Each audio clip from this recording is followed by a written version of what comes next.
자, 3학년 여러분, 강쌤입니다. 106쪽 자유낙하하는 물체의 운동인데요. 자유낙하하는 물체 운동을 분석하고 속력 변화를 설명할 수 있습니다.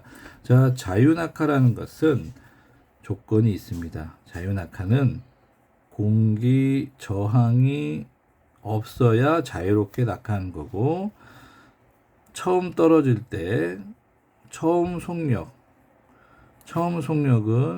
0이어야 한다는 가정이 들어갑니다. 그게 바로 자유낙하입니다. 자, 자유낙하는 공 볼까요? 자, 여기서 출발한 속력이 처음에 정지한 순간을 가만히 놓으니까, 자, 여기서 출발해서 그 다음 여기 오고, 그 다음 여기 오고, 여기 오고, 여기 공기가 원래 있지만 공기는 없는 걸로 해가지고 점점점 일정 시간 간격으로 촬영을 했더니 이만큼 떨어지고 이만큼 떨어지고 이만큼 떨어졌죠. 일정 시간 간격. 예를 들어서 얘가 0.1초가 되고 0.1초, 그 다음 또 0.2초, 0.3초, 0.1초씩 증가하는데 얘는 0초에서 그 일정 시간 동안에 이만큼 갔고 얘는 또 0.1초 동안에 이만큼 가고 점점 이 거리가 속력이라 그랬죠. 그래서 얘를 자릅니다. 이렇게 자르고 잘라서 각 테이프들의 길이가 0.1초 동안에 이만큼 간 거고 얘는 이만큼 간 거예요. 그래서 이만큼 이제 밑으로 잘라서 0.1초 간격으로 잘라서 붙였어요. 이렇게 붙였더니 물체 사이 거리가 결국에는 뭐가 되는가요? 1초 동안의 간거리니까 이게 바로 속력이 되는 거예요.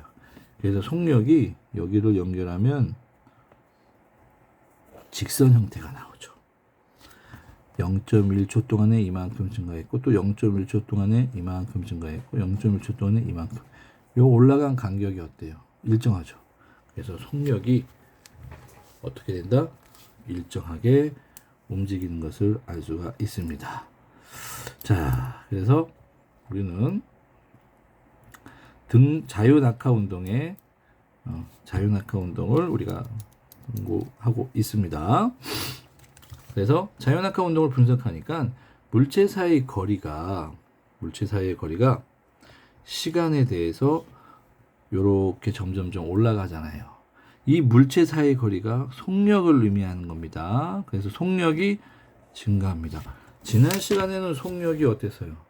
일정했죠. 이번에는 속력이 어떻다? 속력이 증가한다. 증가인데 증가하는 간격이 이만큼 올라가고 일정 시간 동안에 이만큼 올라가고 이 올라가는 간격이 어때요? 다 똑같죠. 일정하게 올라가는 게 특징입니다. 그래서 자유낙하하는 물체는 같은 시간 동안에 이동한 거리, 이게 바로 속력을 의미합니다. 일정하게 커진다. 이게 중요합니다. 자, 그래서 속력 변화가 어떻다? 일정하다. 속력에서 여기서 이렇게 오는 변화, 여기에서 일로 올라오는 변화가 어떻다? 일정하다. 자유낙하는 일정한 속력으로 계속 속력이 증가합니다. 예를 들어서 얘가 올라가는 속력 변화가 2면은 얘가 2고 그 다음 또 얘가 2면은 얘는 몇으로 예측이 가능해요? 4가 되는 거고 또 1초가 흘렀을 때 2가 올라가면 얘는 몇이 돼요? 6.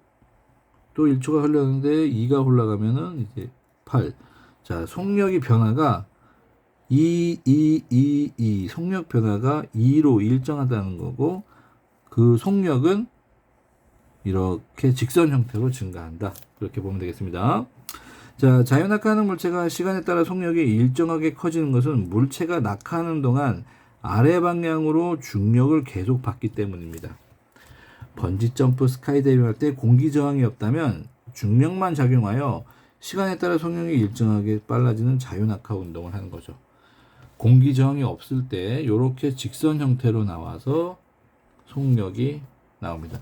참고로 공기 저항이 있으면 여기가 시간이고 여기가 속력일 때 이렇게 곡선으로 올라가다가 일정한 값이 돼버립니다. 등속 운동을 하게 되죠. 이렇게 올라가다가 등속 운동. 근데 공기 저항이 없으니까 계속 직선으로 올라가는 거 잊지 마세요. 그리고 얘네들은 중력을 언제 받을까요? 떨어지면서. 중력은 떨어지자마자 떨어질 때까지 계속 중력은 밑으로 언제까지? 떨어질 때까지 계속. 떨어지고 나서도 얘는 계속 중력을 작용합니다. 중력은 계속 달라질까요? 같을까요? 시간율로 같은 값으로 잡아당깁니다. 그래서 중력이 계속 잡아당기니까 속력은 어떻게 해요? 일정하게 빨라지는 겁니다. 속력이. 그래서 우리는 자유낙하 운동은 시간이 흐르면 속력이 휘어지는 것도 아닙니다. 직선 형태로 일정하게 증가한다라고 보면 되겠습니다. 자, 이번엔 질량이 다른 물체 갖고 자유낙하할 거예요. 여기 보면 깃털이 있고, 여기 보면 플라스틱 공, 여기는 쇠구슬이 있어요.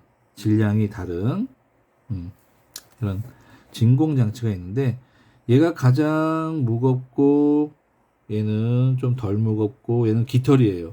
그래서 이렇게 얘를 진공 낙하 실험이라고 합니다. 그래서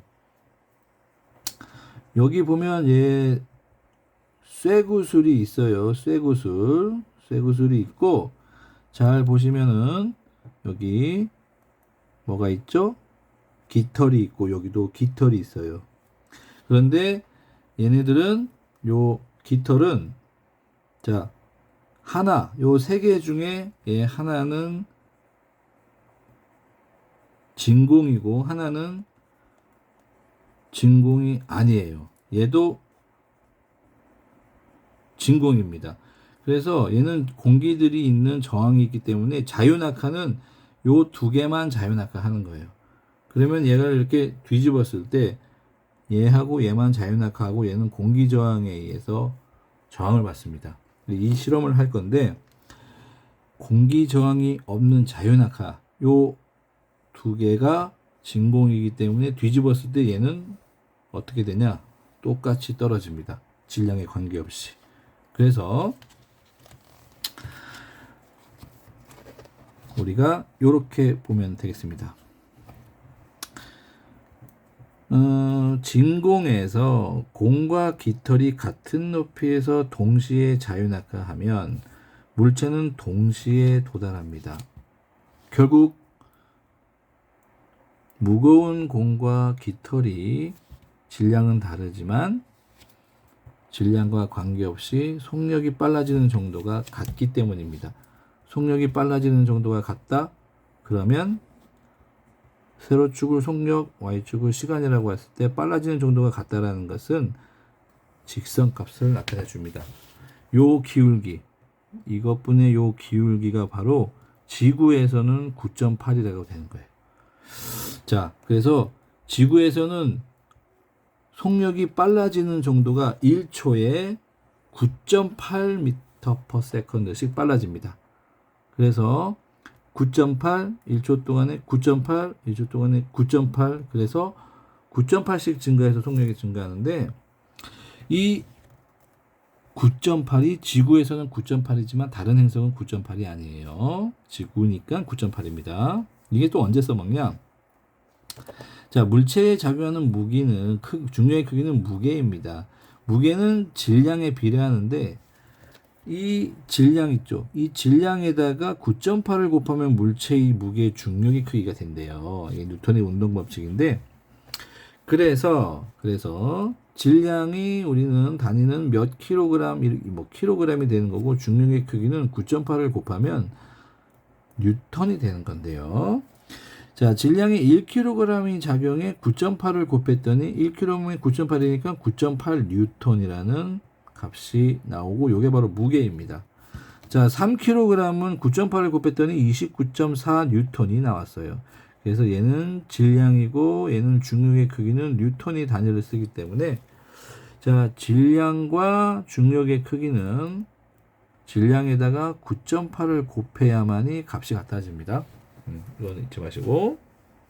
그런데 자, 이렇게 가벼운 무게나 무거운 무게나 자유낙하에서 떨어지면은 1초에 9.8씩 동시에 떨어지나요? 무거운 게 빨리 떨어지나요?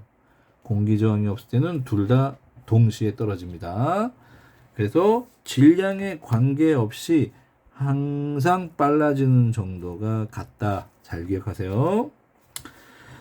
문제 보겠습니다. 자유낙하하는 물체의 속력은 일정한 운동을 한다, 일정하게 빨라지는 운동을 한다. 자, 지구에서는 1초에 9.8m/s씩 올라가죠. 그래서 일정하게 빨라지는 겁니다.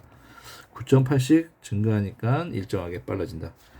지표면체의 자유낙하가 운동하는 물체는 1초에 몇씩 속력이 일정하게 빨라지냐? 그 일정한 값이 9.8m/s다. 라고 생각하면 되겠습니다. 자, 그럼 다음 시간에는 일과 에너지 단위로 가서 114쪽 과학에서 일을 알아보겠습니다.